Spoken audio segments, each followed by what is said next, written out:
So why do we need to learn urban survival? Most of us live in an urban or suburban landscape, and we do just fine every day, right? According to the United Nations, 55% of the world's population lives in an urban, suburban landscape.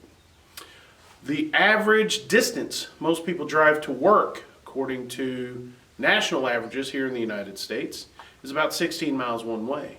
So understanding that if something were to occur, there's going to be a sudden and drastic drain on available resources in our local area, right? Most of us have already experienced this with toilet paper shortages from COVID, and most recently gas shortages due to a pipeline hack in the eastern United States. As a matter of fact, I had to deal with that. I was on vacation in Florida, driving home through the Carolinas, and there was no gas to be found anywhere near the interstate through the entire state of South Carolina and most of North Carolina.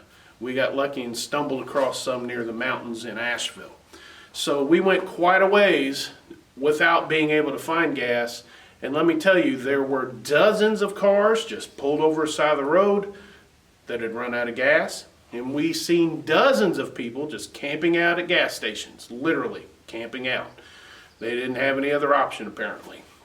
Well, we just kept on trucking. I got down to 40 miles left in my tank, and I know people in Asheville that could help me resolve this issue or tell me where to go at least.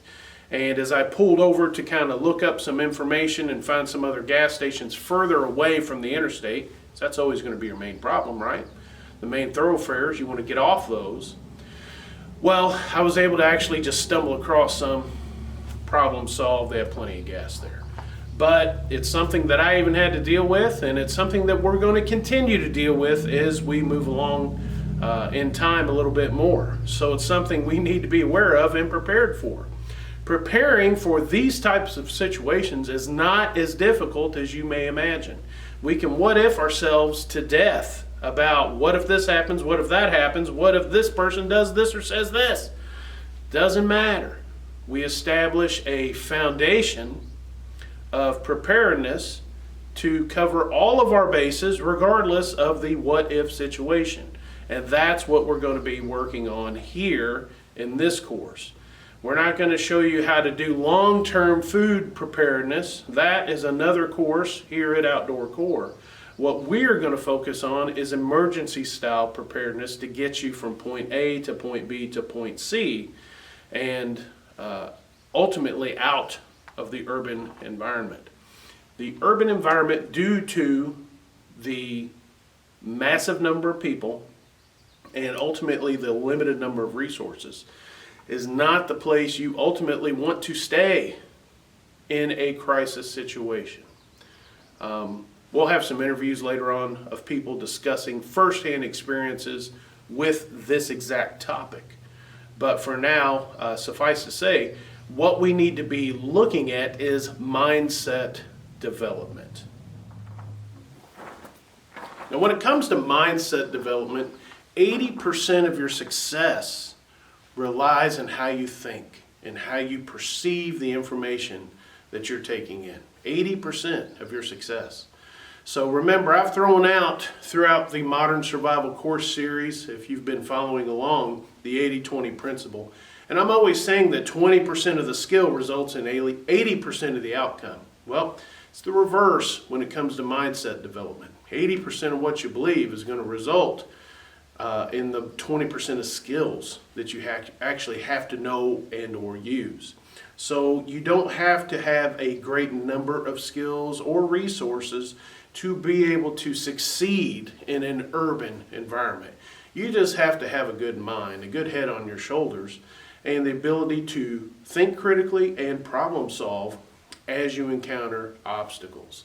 So the first obstacle that we need to discuss relates to urban awareness, and we call that situational awareness. So situational awareness in a nutshell is simply being aware of what's going on around you at any given moment. You want to be aware of your surroundings. You want to be aware of moving vehicles. You want to be aware of trains, planes, other buses moving through, stores in the area, homes, the style of home, the type of home, etc. People coming and going, and why are they coming and going? All this type of information is going to play in to being situationally aware. And what being situationally aware does is it enables you to, one, identify threats much faster. It's going to enable you to identify resources that may or may not be useful to you much quicker.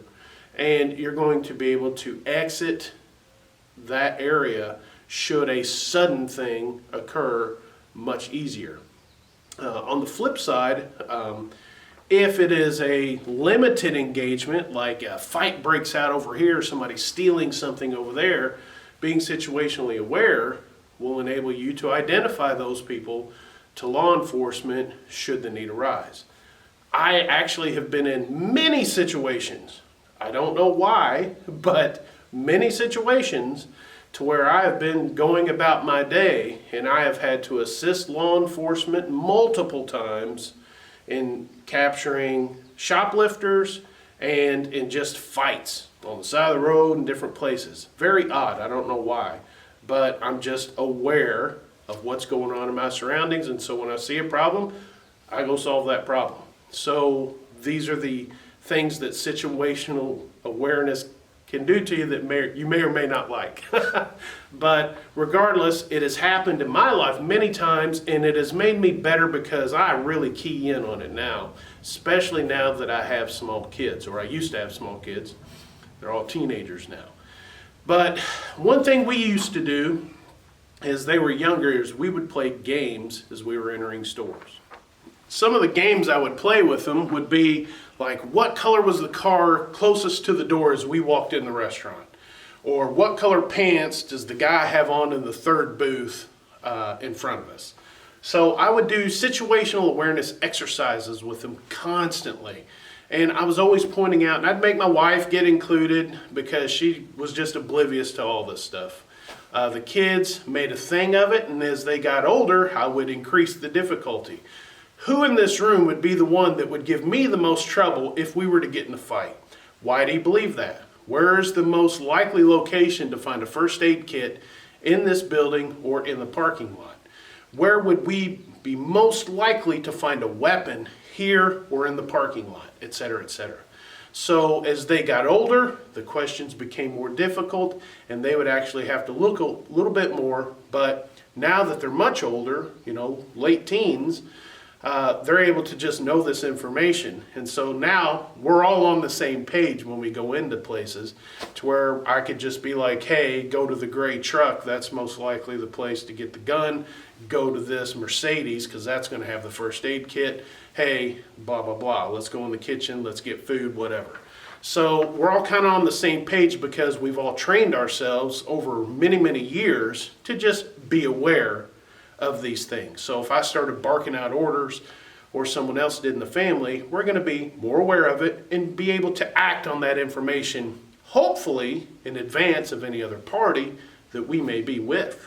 So it's going to hopefully minimize the degree of panic that my family would more than likely have to endure. And all of this brings us into what we call the OODA loop.